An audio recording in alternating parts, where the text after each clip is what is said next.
Hi, everyone. This is an episode that's super important to me. It's a part of the series, A Grief Around Mother's Day. And I just want to put a disclaimer out there at the very beginning. This episode and today's conversation includes the loss of a child. My guest, Angie, shares about the death of her son, Connor, who passed away unexpectedly just before his 4th birthday. So before you press play, I want you to take a second to check in with yourself. If this topic feels too close, too tender, or too much for today, it is okay to pause, skip, or come back at another time. It is about child loss, motherhood, faith, marriage, community, nervous systems, the things people say when they do not know what to say, and the small acts of love that somehow become the things that help us survive. I mean, Mother's Day can hold so many different stories at once. For some, it is joy. For some, it's longing. For some, it's grief. For some, it's complicated in ways they may not even have the words for. And that is why this series was so important to me. Angie gives us a window into what it means to keep mothering a child who is no longer physically here, to keep living after the unimaginable, and to honor a community that carries you when you can't carry yourself. This is a tender one. Take care of yourself as you listen. So you're the first person in my series of Grief Around Mother's Day. When I was reading through the questions, I was like getting emotional. And when you spoke recently, I was weeping. As I've gotten older, I've become more emotional. I was having that experience. I was thinking about you and like how this feels to be talking about this. And I think it's really common to either be really overcome with emotions, right? And it's also really easy to be super stoic and just kind of like get through it. And I feel like I have vacillated between the two at times. So anyway, I just really want to make sure that you're comfortable for this conversation. It's good for me to get out of my comfort zone and talk about things. When we talk about grief and hard things, that's also where we end up finding the joy or comfort or the healing that we need. All of the times I've spoken, like it has been a lot of work, but it also really causes me to reflect on a lot of things. Sounds so cliche, but I do feel like that's where a lot of the healing and joy come from when we take the time. I totally resonate with that. I think being forced to look at it, because it is so easy, I mean, to distract ourselves with 10,000 other things. But the thing with grief is that it comes in roller coasters and it can catch you off guard. And so in my, history of 21 years at this point, losing my dad, I find that being intentional about it has been really healing. And it takes effort, Yeah, it does. It takes effort and work. And I feel like what you put in is what you get out and can help you be in a healthier place in the long run. I had this whole idea of grief around Mother's Day because I feel like there are so many messages about Mother's Day and celebrations and all these things. And yes, all of that is true. People have been better about realizing that there's two things that you're holding at the same time. The women that are celebrating and happy, and also the women that are dealing with grief and loss and uncertainty and confusion with a number of things. I actually got an email yesterday from a company that was like, do you want to opt out of Mother's Day content? And I really appreciated that a company was taking that seriously. You wondered who at that company has lost someone and is making the change. I would say like 10 years ago, if you had asked me this, I'd be like, oh my goodness, it's fine. Like people can just delete it. I've become more aware throughout the years of different people and different things they're going through. Even when I work with kids and I'm like, hey, your parent needs to do this. And then now I've met so many kids who don't have your typical parents or have lost a parent or things like that. So changing that instead of being like your mom or dad, but like, hey, whoever's at home taking care of you. Yeah. So I think we can be intentional. I definitely feel like we're called to live differently and really think about. So that's super cool that a company's doing that.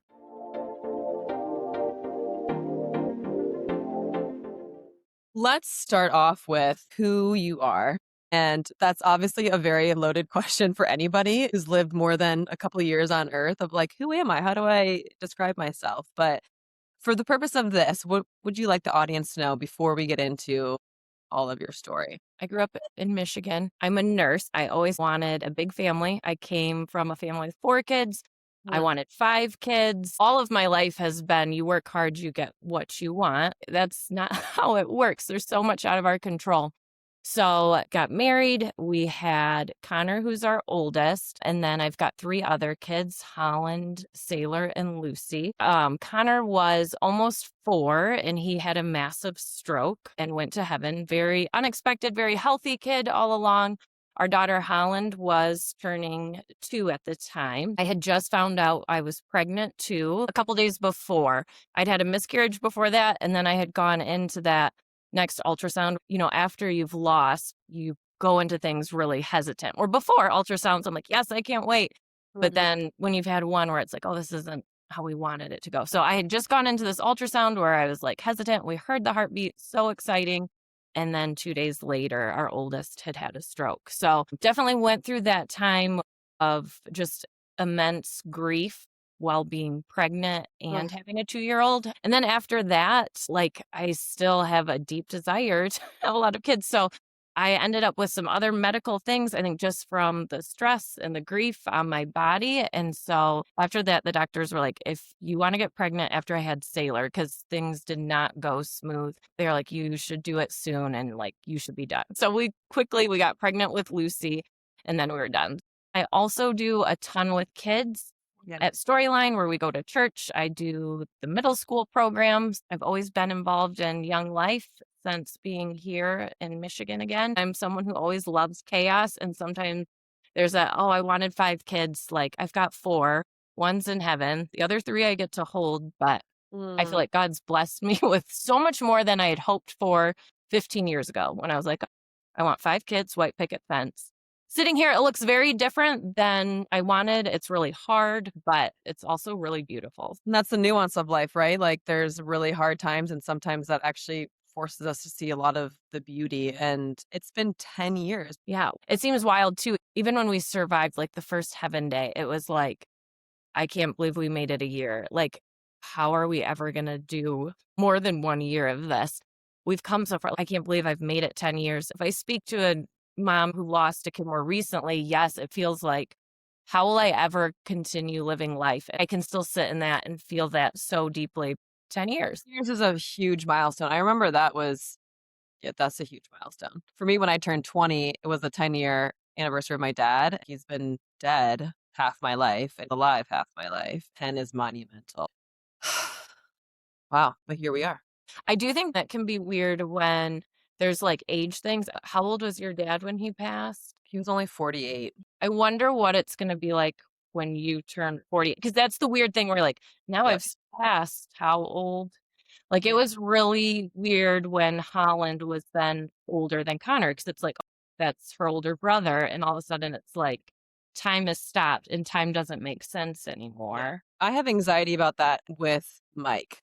I want him to be older than 40 because I have this heaviness about it, or more fear. And maybe that's what it feels like for you as well. But just this idea of what if my partner died at 48? That would be devastating. I always carry this fear of losing another family member.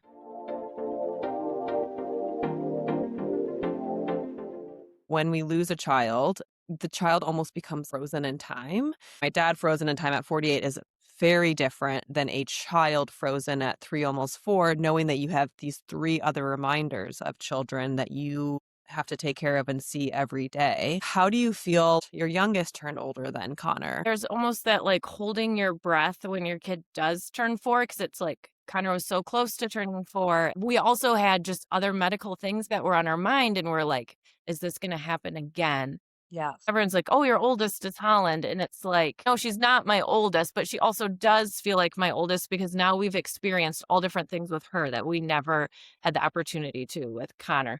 When you picture everything on paper and this is how it would go chronologically, it is messed up. And that's where time also just doesn't feel right. I remember I made a comment about 3 kids or something very absentmindedly. It was oh, must be so hard having 3 kids. And I remember walking away being damn it. I think I texted you later. I was I'm so sorry. You don't have 3 kids, you have 4 kids. Yeah. How do you feel when people maybe put their foot in their mouth, something that you clock right away? 10 years ago, you're surrounded by all the people and they all know. As time passes, there's people who don't know. Sometimes it just depends on where I'm at. There are people who put their foot in their mouth all the time and I can be totally fine with it. But then sometimes there's something where I'm just oh, gosh, I'm feeling really sad now. But I also extend so much grace to those people because now I realize how often I'm putting my foot in my mouth almost because I'm just like, oh my gosh, I can't believe I said that. And I think that's the thing to do sometimes is to just go back with a simple text like, hey, sorry if that. And you're like, oh, like they recognize, they remember, they see me. But I try not to take it personally because people always mean well. They will say some of the dumbest things. We heard a lot of other people's stories. I know there can be a ton of hurt around that. We were very fortunate, but I also think I was able to give people a lot of grace. It's better for them to maybe try to say something than to not say something at all. At work, I felt like that was the hardest too, because first of all, it was just hard to go back to work, especially like his death being a medical death and being in the medical field. Like there were just lots of things, like whether in the hospital, I was watching his blood pressure all the time and now I'm taking people's blood pressure all the time. Or the nurses in my community there were so great. Like if there was any young boy of his age, they would just take him back, especially if there's anyone named Connor. You're like, oh my gosh, it's like a knife to the heart. They always ask like, oh, you're a nurse, like how many kids do you have? Or like things like that. Like all the time. If you're seeing a patient, they have no idea your story and ask how many kids you have. Do you feel like in your day-to-day life, those things land for you or you think you just pass by them? People warned me like you should have a response because we get it as women all the time. I also think of the moms out there who are trying to have a kid. Usually I'm just like, what does home life look like for you? Maybe they mentioned their dog. Like, that's great. I had told someone that I had 3 kids. It was someone I had met and they didn't know, but I also knew like we were going to continue to be friends with them. And I was like, yep, we've got 3 kids. Like I must have been in a moment, like the easiest way out. I felt so awful after that, that I tried to never do that again. I texted them. I'm like, I'm so sorry. Like I have 4 kids. So now I usually just say like, I've got 4 kids. My oldest is in heaven, but I've got 3 crazy ones here at home with me. And that's usually what I say to patients. I just feel like it's selling Connor short if I don't mention him. So even if it's a patient, someone I don't even care about, they're just trying to make small talk, I still usually say like, I've got 4 kids, 1 in heaven, 3 at home. That has opened the door for better conversations or where someone's like, oh my gosh, I've lost a child. A lot of great opportunity has come out of just being honest and vulnerable in that. But also I feel like it is a way I have put it in a box. And so that protects my headspace and my emotions in the moment.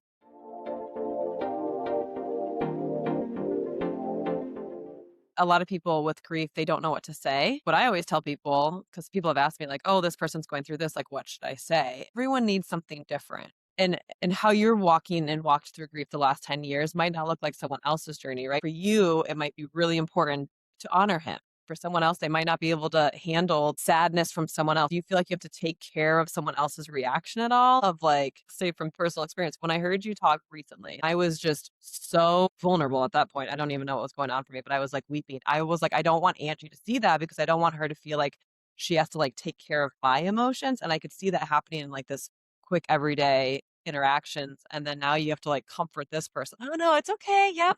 Yeah. Thank you. Especially the first couple of years, that was a huge piece and it ends up being a huge weight on the person who's hurting, whether society's putting that on them or not, I'm not quite sure because I even felt like going back to my normal spaces, whether it was a women's group or a Bible study I was in, people just want to know that you're okay. So you feel pressure to like be okay, like say, yes, yep, it's okay. Nope, you don't need to do anything. You're doing great. And then there's just this relief when they're like, okay, she's doing fine. You know what I mean? It's a hard balance. And I'm not saying those people put that on me, but I felt pressure. Maybe it was just that I came up with to be okay so that others felt okay or comfortable. People who are really close with me, though, I feel like we let them in. But it's hard, too, because they are grieving someone as well. I'm barely keeping it together. I can't hold your grief as well. When you have lost a kid, there is a special bond and they want to tell you their story. And I remember telling my counselor friend, I can't hold this, too much pain. Like I am barely getting out of bed with my own pain. And I feel like now I've opened this door where everyone wants to share their pain. And like, it is too much. She's like, at some point, like that will shift. Like you are growing, you're getting stronger. And now I've met some people who've lost a kid and been able to sit with them in their grief and pain and still feel like I'm in a healthy space. So I think there's kind of a time and a season for everything with grief. And I think that can change day to day. You talked about grief being like a roller coaster. People would always say, oh, it comes in waves. I felt that so strongly, especially the first few years. Even now, sometimes I will have gone through all kinds of crazy stuff and been fine. And then all of a sudden I'm taken out. Having communication, right, is probably better than the alternative of like avoiding it. So, the fact that I texted you and it was like, hey, I'm sorry, I didn't mean that, you had 3 kids. I should have acknowledged Connor in that moment. And it was so absent-minded of me, right? Just erring on the side of that, or asking someone like, well, this is okay. I don't know what I'm going to say because I feel like there's always this like, how do you want to be supported? Which I would encourage people to do, but also does that put the burden on you, the person who's grieving, to be like, I don't know, like now that you're giving me a task, I don't know. 100%. The other thing is, I think people get so like, I don't know what to do. Usually the person who's going through it, we have no idea what we want. We have no idea what we need. We know what we want, and that's to have our kid back. And that's literally the one thing we can't have. So anything you can say or provide is not going to fill the void of what we want. There are things that stand out to me where I'm like, I felt so cared and loved for. Joe, one of our friends, came, I think we were probably still in the hospital at this point, and he detailed our car, which if you're a mom, the van can get really messy at times. The next few months, I spent a lot of time in the car. Every time I got in my car, I'm like, oh my gosh, like all the grime is cleaned out of all these spots, and just feeling so loved in that moment all the time. You read a book, it's never like, have their car cleaned. That just came back so many times, and I felt so loved in that. Also, just drop off a meal, drop off cookies. Even now, like when it's an anniversary or a heaven day, I have one friend who like brings me cookies every time. She just drops them off at the porch. I feel no pressure to get cleaned up, to greet her at the door or talk to her. She just drops cookies off at the door. And that just means so much. So it can be the simplest things. The whole first year is such a whirlwind. She would just sit with me while I folded my laundry, and I think about that all the time. Like it was the biggest gift for me because I don't know how much we talked, if at all, but she just sat there with me in my grief. And I don't know. No, see, maybe I will cry. That was just huge. She would always be like, can I fold your laundry? I'm like, no, like I want to fold my laundry. There is such a deep loneliness in it. And just to have her sit there. So I think even too, when you don't have the words, like even just giving a hug, but being a good communicator, because if I was at work, I was like, don't hug me, don't bring it up, because then I would start crying. But there's other moments on a heaven day or Connor's birthday. It's just praying for you, love you. And that means a lot, just to be seen. Yeah, I have Connor's heaven date in my calendar. And when he passed away, I knew of you guys, but I didn't know you personally. I think we had like friends of friends, and I've always kept that on my calendar. And as someone who's not overly close to you, again, and this is why communication is so important, worried about, is she inundated with all these texts? And is that hard? Or is that nice? Or is it a mix of both? Yeah, I don't know. It's just, Yeah.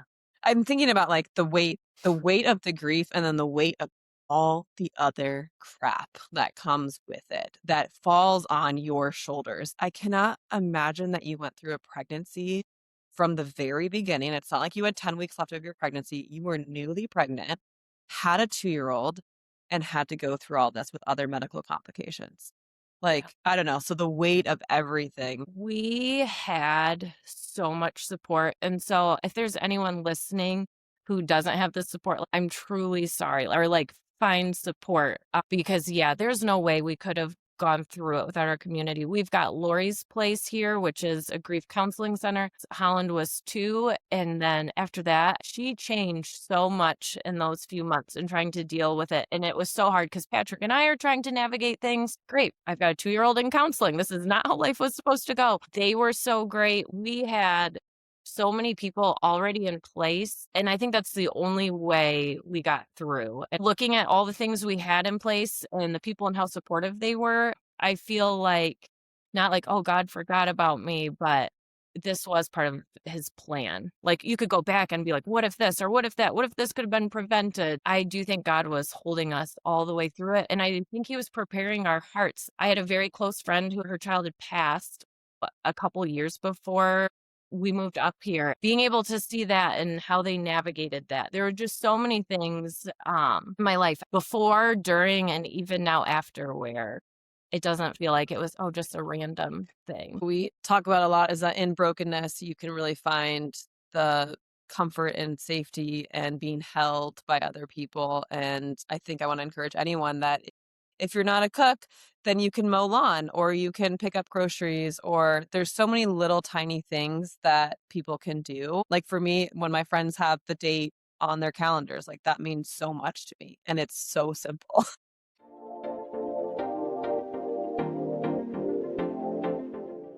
I'm a little curious about like how your other kids have navigated this. This is just such a difficult part of being a parent. We have our own lives going on. You just mentioned this. You guys are having the most unbearable grief while all these other responsibilities and pressures, and knowing that Holland knew him and lost him herself, and Sailor and Lucy didn't get to meet him. Do you have any insight into how they've kind of navigated that? Because now Holland's a teenager.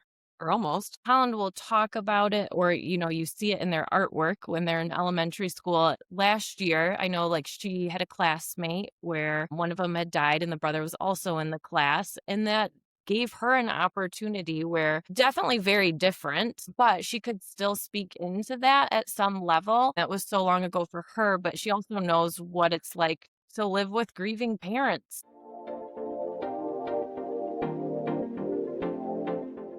When the different things come on Connor's birthday, for many years, we went disc golfing because Connor loved to disc golf. And so for many years, we had a few very close friends. We would come, we would disc golf, we'd have cupcakes, we'd wear our like Connor's crew t-shirts, action heroes, because that's what he was into, Spider-Man and stuff. And it was like a sweet time. But then there's also years where you're like, we just have to get through this. But we also felt like we needed to continue to recognize him for our kids. Also with Heaven Day. As Christians, we believe Connor went to heaven, and that's something that we want to be able to celebrate. Like, yes, March 3rd is the worst day of my life, but I truly believe that he went to heaven, and it's something to celebrate. Yes. And how do we do that even when it doesn't always feel like a celebration? I'm also very into traditions. So we make a heart-shaped cake. It's blue. We eat it. There are some years where I'm like, slap some mascara on because we were just going to take one picture, check that off the box. We did it. Other days, I'm overcome with gratitude. I want to have some consistency for them and to be able to pause and recognize these special moments. But I also think my kids do have a little bit different of a perspective because I had a couple grandparents die a couple months ago, and it was kind of like, oh, well, they're in heaven. Like, there's still a matter of fact, like, this is how they think about death a little bit because we talk about it, which I think is great to an extent to normalize it for what's at their level.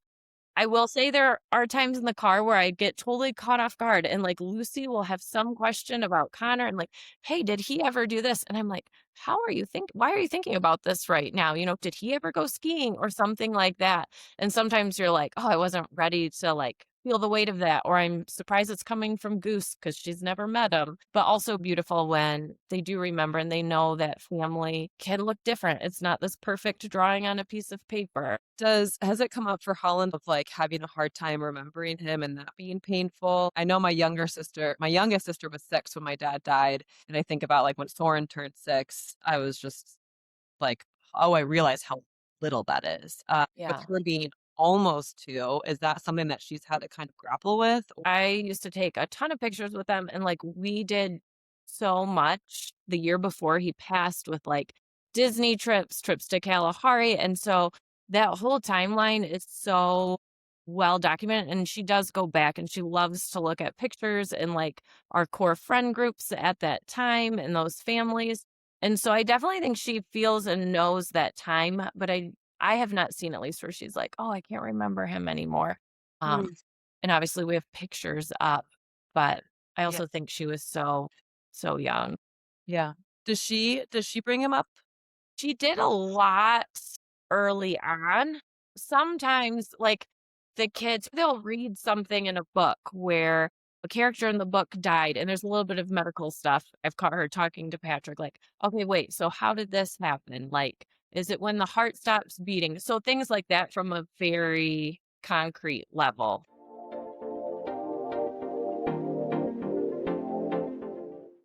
Man, I don't have to necessarily put this in there, but I just keep thinking about how, I don't know what I'm trying to say, but like every stage that Holland goes through specifically almost feels like this grief of like, and Connor didn't get to do that because she has now become like the first kid to go through those things, and how that's such a mind warp. Like you said, it wasn't supposed to be like that. And then I think about maybe Lucy's stuff being like, I don't know, like just those bookends, of like the first going through those experiences and like the last. Can't really think of a question for that. One big thing sometimes is like Connor never got to ski. And I feel like our family now, we love skiing so much, but I'm also just blown away about all the things we did get to do with him. Like I'm so overcome with thankfulness. And I don't know, maybe it's because I was a newer mom and much younger. Like we did all the things. Like, I feel so blessed because I'm like, I have no regrets or like, oh gosh, I wish we would have done this. The only time I'm like, oh man, is like sometimes when we're skiing, I'm like, that's the one thing he never got to do. I know that's not true for everyone. I know other people really live in,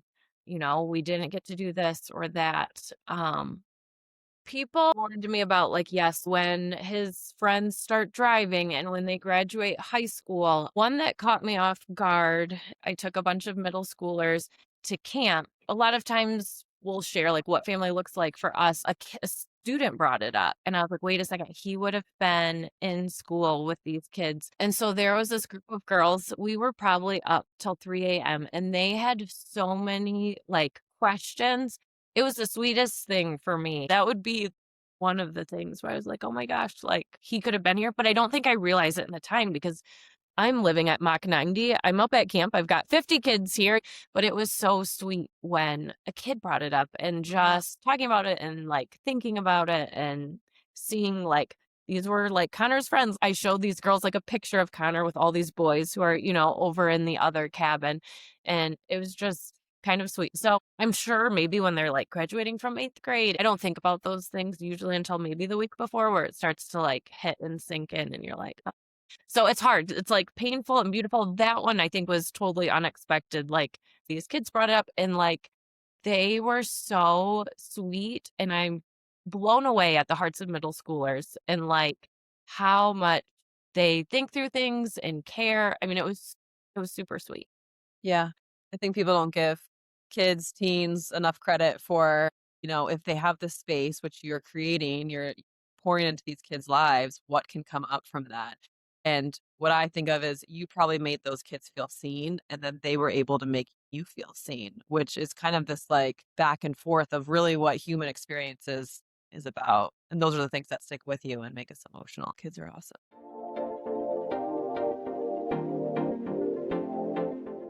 When you go through something like that, you have to figure out coping skills for it. What do you feel like have been your coping skills? And maybe that's evolved over the last 10 years. Well, first of all, I had at the time a super close friend who was a counselor. And I'm like, there's 5 stages of grief, right? And she's like, Angie, I'm not even going to tell you what they are. Do not look them up. I still haven't looked them up. She knew that I would be like, let's check the boxes. And she knew that I would fly through as opposed to like taking the time and really focus on my feelings. I'm definitely an Enneagram 7 through and through.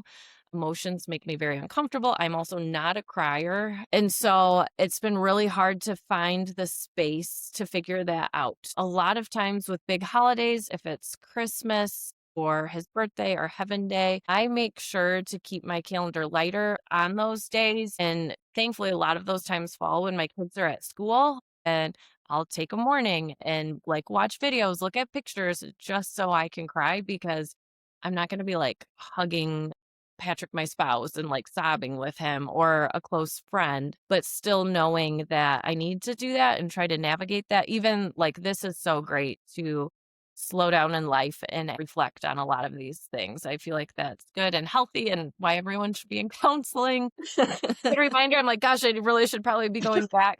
But yes, I would tend to escape and numb. Like that's how I am, or just keep moving on. And that's how I am with a lot of things in life. And I think it is because I'm an Enneagram 7. It's like, well, what's the next fun thing? After Connor passed, I had read, first of all, people don't know what to do. They give you a ton of books. I'm like, that is the library of death. I've got a stack of books in my basement that everyone's like, here's a book. We don't know what to do.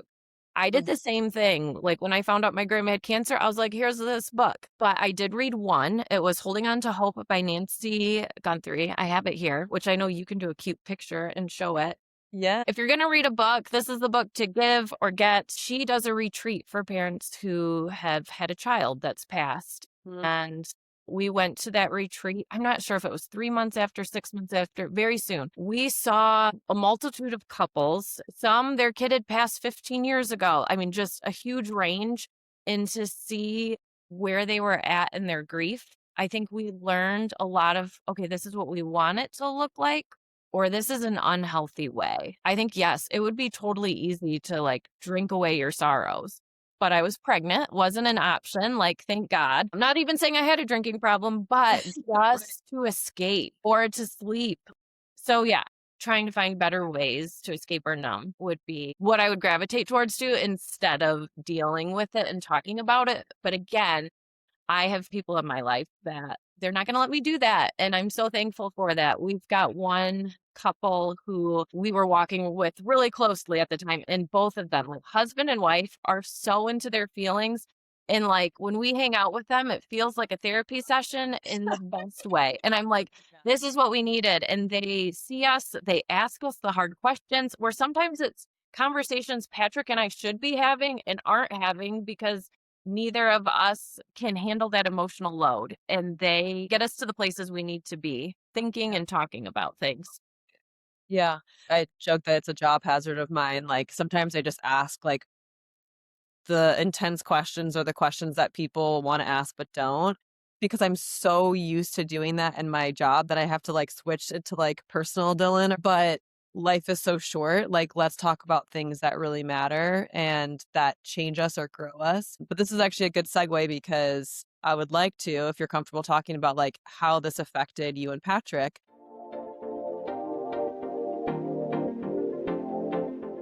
Losing a child, there are statistics out there about how difficult that could be on a marriage. We might go through things where like we lose a parent. Like if you lost a parent right now, Patrick would be able to support you in a way because it's not his immediate, intense loss. When you lose a child, like you're both drowning. How have you guys been able to make it through that? I don't know. Good, bad, ugly, whatever you're comfortable sharing. You may have to ask Patrick on that. People grieve very, very differently. Thankfully, we knew a few married couples who were like, yep, this is going to be really hard. And they would sit down and talk with us about things, which was great. It is very, very hard on a marriage too, because you're so broken and your spouse is so broken, they can't handle that. Or you're afraid to share or verbalize your hurt because you're like, this is going to be too much for them. Like you also want to protect them from some of your really hard emotions and feelings. So I know Patrick definitely got more angry, which if you know Patrick, he's like a saint. Yeah, grief is really hard because you're sitting on this teeter-totter and you don't want to disrupt and like bring someone else as low as you are because you feel like you're at bottom. There are certain times where you knew one of you had to be the stronger person. And I definitely think we take turns in that. Also, we're not always the best about communicating because I would be like, even when it came to his birthday, like we have to do this. We've done this every year. I get the picture and Patrick's like, I don't want to be around anyone. It is hard. We still navigate it all the time with different events. And we definitely probably don't talk about it as much as we should. It's almost easier. It is easier to talk about, at least for me, with other people. Yeah, that makes a lot of sense. And also it kind of goes back to what you had said at the beginning of community.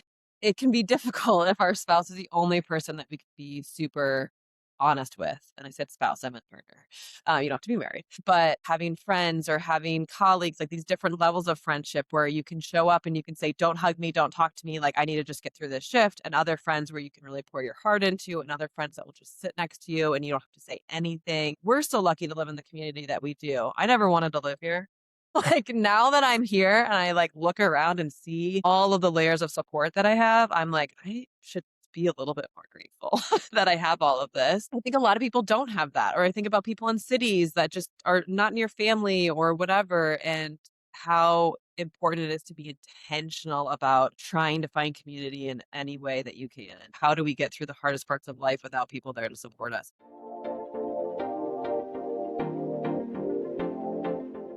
And I do think as for like a man going through grieving has been a lot harder. And Patrick definitely has vocalized that. Where I work as a nurse, you're working with a whole bunch of women and they just want to love and pour on you. And men are not as communicative or like talking about feelings and emotions. I would have an outpouring, and Patrick, like, he had to go to work sooner than I did. And like the men there were like, we don't know. Patrick's work was great. They did things that were like super kind, but in the day to day, I think a lot of men never acknowledge things or they're not putting it in their calendar. I do know a coworker that wrote him a letter that meant so much to Patrick, where I was like, oh my gosh, I've got like 20 letters this month, and he got one. I would just encourage the men out there to just do the thing. It might feel uncomfortable. Write the note. That meant so much to him. He doesn't get that. I know that this is true, that men have a harder time communicating. I think we're trying to get better about that. So what you described makes so much sense to me. I'm married to a man who I feel like has these friendships that they're not talking about just sports or surface level things, right? They do talk about the hard parts of life. And so I'm encouraged by that, and also forget that it's a very common experience for men to feel very isolated, and that a lot of men get together and they come back and the wife goes, oh, what'd you guys talk about? And we're just like, sports, work, not like how angry I am that my child died before his 4th birthday and how I feel so isolated and alone. And like my wife wants to do all these things to celebrate, and I want to say you to the world and close the door. I just got really passionate about that. But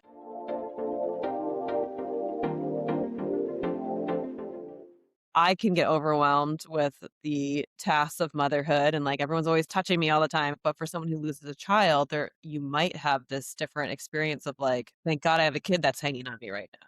Yeah. And I think that thought process also changes with time because, yes, in those first years, every second, like anyone complains about anything, I'm just thinking, like, well, at least you have them. You know what I mean? But no, like now there's definitely times where I'm like, oh my gosh, I'm so frustrated with my kid. And then sometimes I'm like, God, I'm also like so thankful he's here. So we do have that little bit of a shift, but you also can't live your whole life. Kids are going to annoy us. Even when things come up, I'm like, well, this isn't life and death. So who cares? So I think a lot of things we've been able to brush off more easily. But at the beginning, everything felt like too much. Like I remember after he passed, Holland hit her head on something and had a gash. And I was driving to my office just for a pediatrician to look at it. And I was like, I can't handle this. Like I just was crying. I was like, this is too much. Now, I mean, my kid crashes into something. I'm like, they'll be fine. Eventually, a lot goes back to a little bit more of a normal way of thinking. But there are definitely some things that are forever changed and how I see things. I work from a cognitive behavioral therapy perspective, which means like your thoughts affect your feelings, affect your actions, right? So if my thought is, this is the end of the world, my feeling is anxious, and then I'm super stressed out, or I don't even enjoy the present moment. And this idea of going, no, wait a second, this is not the end of the world. And in 5 years, I'm not going to care about this. And it can change how you feel about something, which ideally is going to help you be more present and more calm and blah, blah, blah. Unfortunately, it takes sometimes going through something really hard to get that perspective. Or sometimes I think we need someone who can give us that perspective, whether you go to therapy, because we might be so in it. We're so focused on the one thing. So that's why I think having great, supportive, healthy friends is huge.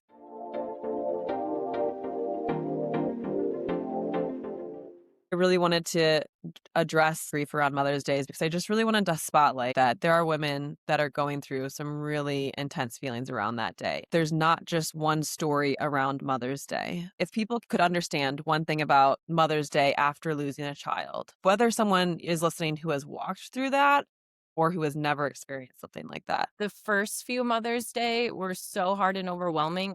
I was sitting in a space where Connor had been dedicated and we had also had a celebration of life. And then to go sit in there on Mother's Day, was just so much and so overwhelming. They always would do this analogy where there was this glass jar of marbles, and it was like, you have so many weeks with your kid, and so you see this finite number. And I remember when Connor was dedicated, they did the same thing, and you're like, oh man, that's really not that many summers or days before they graduate. I'd say that's probably the only time in my grieving that I do feel really angry. Even when I walk by and I see these marbles in a jar, I'm like, no, like I want to smack the jar. I'm like, not everybody gets all those marbles. Was this at a church where you're? Yeah. And I loved the church. The year before that, I was like, this is the perfect analogy. Like, I need to be more intentional with my kids. Like, it was so great for me. And it like made me really think about like, yeah, our time is finite. But then when you're sitting there a year later and I'm like, no, I didn't get all these marbles. Oh, And to feel that anger and bitterness. And even now, sometimes I see a jar of marbles. I'm like, heck no. yeah. So just knowing like people are coming in from different spaces, storyline, they do such a good job. Now I feel about recognizing like there's so many moms in this age who have miscarried or who have been praying and praying for a kid and going to the ends of the earth as they try to create their family. And it's such a struggle and a hard thing. So I do think it's so important to acknowledge that moms are in different spaces. Because yes, at one time for me, it was all rainbows and butterflies, and I never would have thought otherwise. Another thing that was so sweet though about Mother's Day, it might have been the first Mother's Day after he passed, a friend, Sarah, she did this Mother's Day brunch. She invited some moms that I knew, and it was kind of a friend group I was not super close to. And I was a little nervous to go, but she made this beautiful brunch. Maybe she did a little devotional and people had some quiet time. And it was like, being a mom is hard. She gave us all these beautiful handkerchiefs. I'm not a crier, so I was like, what am I going to do with this? Oh my gosh. I kept it with me so much those first few years, but I felt so seen and loved and known in that moment. And like, that was just Sarah's gift to create like a safe, comfortable space. And so that was probably one of the more meaningful Mother's Days.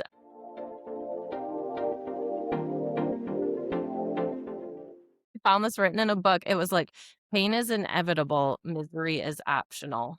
Bad things are happening, but what are we going to do? What happened to us was not our choice, but we do have the choice. And I can say that maybe out of a place of privilege because we had such a wide support system. Yeah. But I want to take steps in a right direction.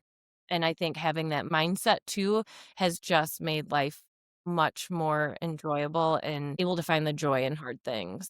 People will ask like, oh, what can we do? And I'm like, detail their car. You had talked prior about like the nervous system. A lot of people gave us massage gift certificates.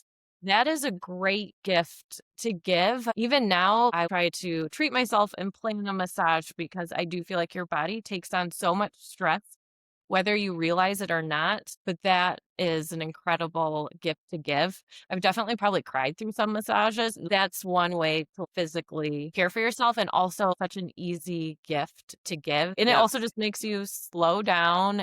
And I was pregnant at the time. You carried so much stress and mentally you're overloaded and you don't realize it. And so then you're not sleeping and everything compounds. Yeah, absolutely. I think that is the one topic that we didn't fully address, but how our nervous system is affected and fight or flight mode. Like you said, Holland got a bump and it probably felt like the end of the world because of your, PTSD. And there is something called post-traumatic growth. And it's this idea that came out of post-traumatic stress disorder. And I'm not saying that you had PTSD or anything, but I imagine you probably had symptoms like that. But this idea of post-traumatic growth that I'm sitting with you here 10 years later, and no, I cannot bring Connor back, right? But I'm talking to someone who has taken just the worst pain ever and used it as fuel to love and be there for other people. And now you're someone who is pouring into all of these different children. Everything revolves around the different organizations that you're a part of, that like youth organizations. And I feel like you're a good example of this idea of post-traumatic growth, that yes, something awful happened and you held on to this hope. It's taken a long time to get here. Even when I think about things, because yeah, there definitely is different PTSD things. And I think I'm recognizing it more now because I was like, oh, not everybody thinks that. But again, I've been surrounded by such incredible people. Because sometimes if my kid has a headache, I'm like, I want to check their blood pressure. Or like those first few years, I'm driving to the walk-in, like someone's checking his blood pressure. All the nurses were so kind and like, yep, let's check it. Blood pressure's great, you know? And now, I mean, we don't jump like that, but the school secretary, her son was one of Connor's best friends. I'll get, hey, I just want you to know, like, Sailor's got a headache. What would you like me to do? I've just had people in my corner who see me and are looking out for me, but I also see the growth where I'm not every second like, oh my gosh, she's got a headache. What are we going to do? But like, kids are going to get headaches. Obviously, the first 2 years, though, you're like, are we going through this again? And just to encourage people who are in the midst of the grief, it does take time. It doesn't go away, but it definitely changes. There's moments where you're like, I'm never going to laugh again. I'm never going to enjoy shopping. Like I remember going to TJ Maxx and I would see the boys' clothes and I would like start to cry every time. And I'm like, when can I just go shopping? I love to shop again. Like, but in the moment you feel like I'm never going to be normal. And I think you will. And again, I had a huge support group. And if you don't, like, start looking, like, there's so many resources. We also did GriefShare. It was incredible. GriefShare is, I think it's like national, maybe worldwide. And so different churches will host a GriefShare. So we went to one at a local church. But that was something Patrick and I did together. And there was a little bit of a workbook to it. It was a great space for me to, I guess, just be honest about feelings and emotions.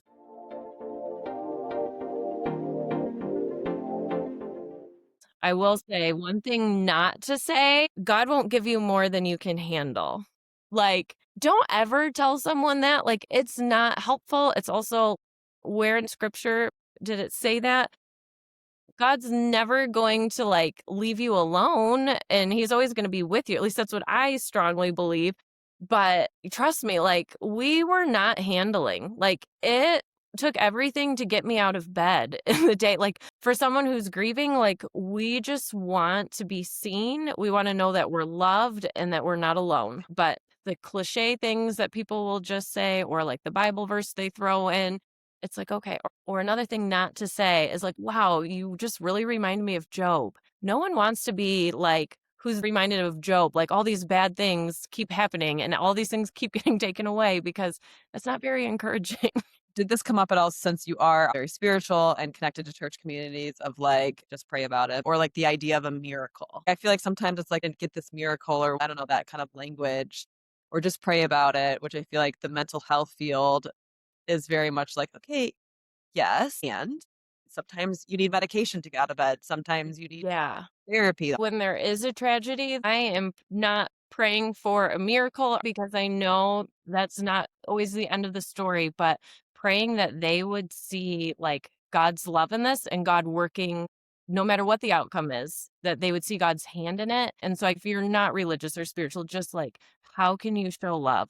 How can you support? It's definitely changed my prayer life. I was not in a position where I was like, God, you have to save him. It was like deer in the headlights the whole time. People literally like carried us through those days in the hospital and just that time in our life. So especially with the young life, I mean, they go through when, you know, Jesus raises the kid from the dead and it would be so easy to fall in that. Well, why didn't I get that? Like, I know we had our whole community praying, but I do have this really deep peace. It's like, yes, I want my 5 kids. I want this and that. And I think God's like, no, I'm going to grow you. Like, I'm going to make you a more empathetic, loving person. And the way we get there might be hard. It might be different than what you want or expect. I guess if a different faith or background, I mean, that could look very different sitting in that space. Yeah, I think going back to what we say is that everyone's going through their experiences that are unique based on their story, who they are, maybe their religious practices or other spiritual beliefs, or however they think of the world. I think if we could zoom out, what it really came down to is just being seen and cared for in community and how that really can truly shape people. It's funny because the talk I just gave was very much about these little tiny things, small acts, not being small acts. Someone who works full time and doesn't have time to like prep meals or bring cookies, maybe they're in a different financial situation and can gift a massage. Or someone who's like, oh, that's not in our finances, but I can make cookies, you know? Mm-hmm. So anyway, using our talents and gifts to love others. I like more messages that are like that.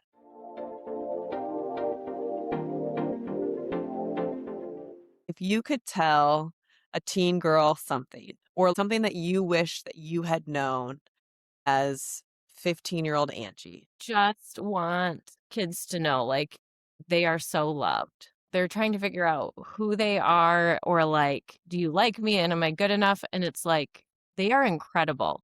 When I first started working with middle schoolers, like week 1, I was like, wait a second, I like high schoolers because I worked with high schoolers for so long. I cannot tell you like how much I love them now, and just to see them more and the things they're going through, and they're just so much fun. Like Oh, Holland right now is doing tennis, and there are a couple 8th grade boys, like, I'm going to pick her up, and they're like, "Hey, Angie, how are you?" I'm like, "Oh my gosh," like, I would have been like, middle school boys, like, they do smell. I will say that. When you get 30 of them in your house, you're like, "This smells terrible."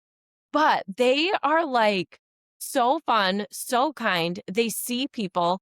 Like, I think I always had this, like, no, they're just into video games and themselves. Like, heck no. If you invest in them or spend time, like, going to the school, middle school has just been such a blessing. And, like, the boys crack me up. And I guess I just didn't know, like, they could be so sensitive, fun, and, like, I don't know. It's been great. so to give kids more credit, right? And to know that they're loved, that they're seen, that they're taken care of, that they have potential. But also for adults to be like, you're missing out if you only think of the difficult things that we talk about. Yeah. Like, I Yeah. want people to like parenting children or teens again, you know? I went Mhm. through a similar experience with like, I lead these high school groups. And then I was like, I'm going to lead some middle school groups. So different, like such different energies. I had a similar experience of like, dang, these middle school girls are awesome. Might not be the same depth of the conversations that I would have with high school kids, but when I think about it, I'm like, middle school is a good age to really invest in children because it does create this trajectory for the high school years. Mhm. In high school, I feel like their time is so taken by the sports and the activities and like, okay, where are we going to go with life?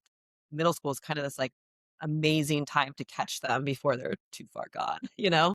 Yeah. I mean, maybe I'm speaking too soon because my middle schooler hasn't completed her first year yet, but like I was a little nervous, and it has been the absolute best. Like, it's even brought me so much joy. Yeah, a lot of hard things and things to navigate, but also it's just been super special. Going from elementary to middle school was a really big jump, even for them, where I'm like, I haven't taught you how to do that. Like the other day, I was at the school, they were trying to call on the like phone. They had never used a phone like that. So like call someone. And she's like, you got to pick it up. No, you got to push this. And like, they couldn't do it. And I was like, oh my gosh, what other things have I not taught my kid? Especially now, like all of a sudden they can email. And I'm like, Holland has no idea how to do an email. I'm like, no, you can't do it like that. Like, it's like instant messaging is how they Yes, it is because they do that on like their Google accounts or something. all day long they do it. Yes. So Oh my gosh. Well, I so appreciate you pausing your life to have this conversation because it's not just this conversation, right? Especially when we're talking about grief. Like you had said, this kind of forced you to really reflect on a lot of things. And so I value that you took this time, and I know that it's going to be very meaningful for a lot of people. So thank you. no, yeah, no, thanks for asking. And if any listeners ever have questions, I'm very much an open book. We are definitely willing to talk to people. We do not have all the answers or very many answers, but sometimes it does feel good just to sit with someone in that space. So, Yeah. Well, that's amazing.